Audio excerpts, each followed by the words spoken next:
શાહ નાખવા વિશેની વાત કરવી છે, જો ઘઉંવાળું પડવું સરગાવવાની મેં તમને વાત કરી, પછી દાંતીની વાત કરી હતી, રોટાવેટરની વાત કરી છે. હવે તમને આજે શાહ નાખવા વિશેની વાત કરવી છે. તો એ બધી વાત કરીએ એ પહેલાં ગુજરાતની ખેતીમાં સૌ ખેડૂતોનું સ્વાગત છે. વિડીયો લાંબો ન થાય એટલા માટે હું તમને ઝડપથી થોડામાં જાજુ સમજાવી દઉં. તો આપણે શાહ નાખેલા છે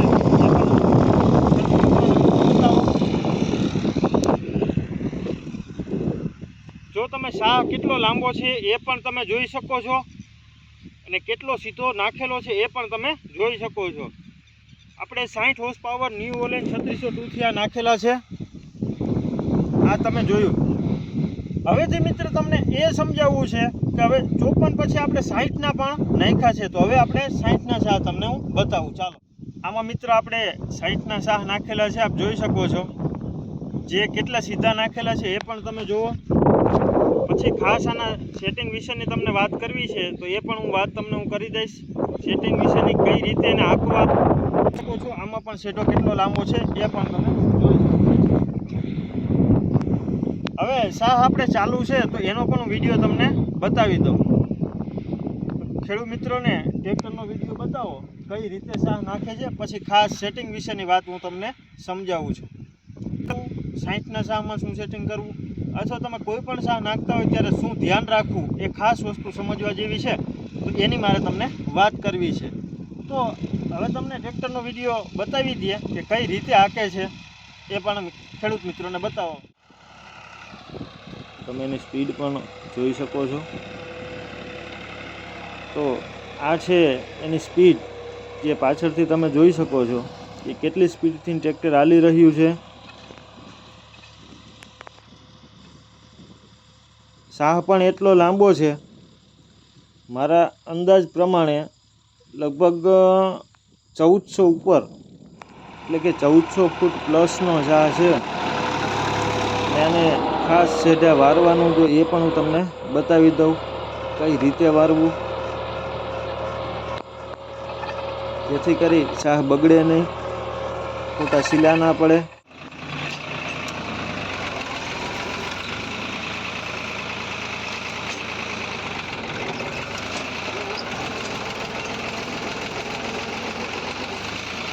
આ જ રીતે ટ્રેક્ટર જો વળી ગયું છે અને આપણે પાછું પણ ચાલુ કરી દીધું છે.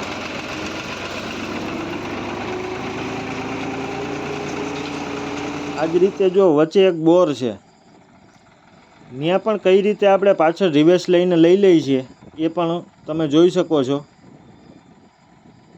ખાસ વસ્તુ તમને આ બતાવવાની છે, થોડો રિવર્સ લઈ લ્યો જેથી કરીને ત્યાં શાહ બાકી ના રહીએ. સેઢાથી થોડો જ અંદર આપણે બોર છે, ત્યાં પાછળ રિવર્સ લઈને આપણે શાહ લઈ લીધેલો છે.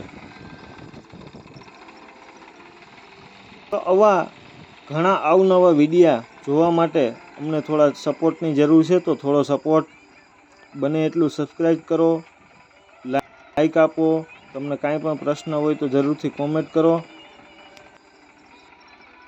એને આપણે ટ્રેક્ટર પાછું વારી લીધું છે.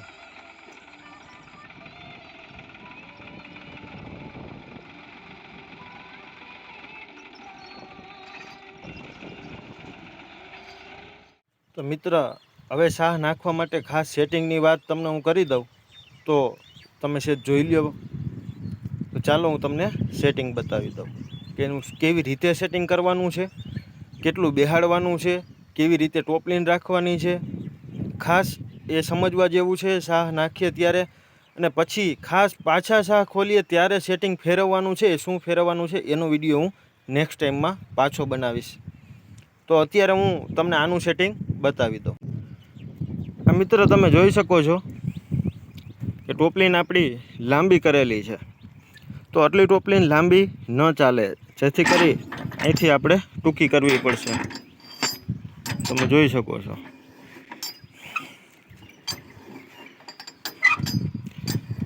અહીંથી ટોપલીન ટૂંકી કરવાનું એટલું જ કારણ, જેથી કરી આપણે જ્યાં કોઈસું છે એ આગળ બેસી શકે.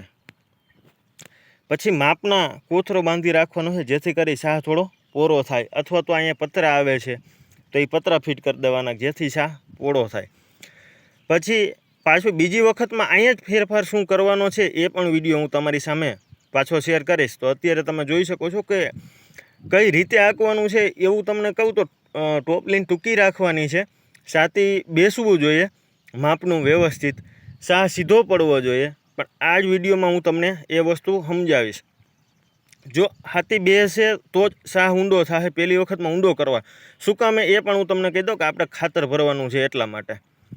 તો હવે પાછું બીજી વખતમાં શું ફેરફાર કરીશ એ પણ હું તમને સમજાવીશ જરૂરથી. તો આજનું આ તમે સેટિંગ જોઈ શકો છો કે આને ટોપલીન ટૂંકી કરવાની છે જેથી કરી હાથી આગળથી બેસી હગે, કોઈશું બેસી હગે.